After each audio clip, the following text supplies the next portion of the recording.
very nice. So, good day mga boss, madam. Yun, may chinek tayo doon na isa. Ito naman yung isa. Tapos, ito yung isa. So, binalik ko lang yung check na to kasi nga, yun, dihado pa ng konti kung okay ba na unit. Pero yung nasa huli is okay na. Ito na lang yung final checking talaga if goods. So, good day mga boss, madam. Ervin Lopez Flete. Welcome to my video vlog about Japan surplus. So pasensya na, ngayon lang nakabalik. So maraming i-upload, busy lang talaga. So sa lahat ng na-check ko na unit, may check tayo ng isa doon, isa dito, isa dyan, isa doon. So ito talaga yung pinaka the best. So sa chassis, simula ito sa chassis, goods, flooring, sa gilid, sa engine bay. So konting linis lang, wala na problema yun. Yan dito, makinis na makinis, saka doon sa kabila. So yun, apat yung chinek, isa lang yung nagustuhan ko. Actually, lahat ng unit is maganda, yung sa chassis. Pero sa lahat ng napaandar ko, ito talaga yung pinaka the best.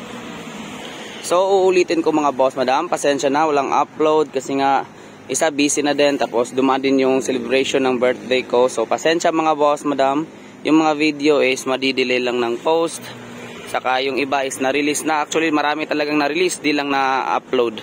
So ito naman yung, yan, available pa to. So sa naghahanap ng Japan surplus 4x4 aircon power steering manual, goods na goods mga boss, madam, feel free to ask. So yun, tumawag lang mga boss. Yan, sa gusto nito na unit mga boss, madam, okay na. Chassis, goods. Yan, engine bay, walang tinatagong bulok. So check natin yung kabila. So chassis, check. Walang bulok yan mga boss, madam. So kabilang side, yan. So ito lang yung problema, may butas sa pag unload sa container. Sa kabila din may isak, pero goods pa din yan.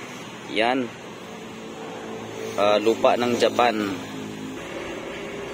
So yun lang mga boss, madam, sa gustong makakuha nito, makapag-reserve.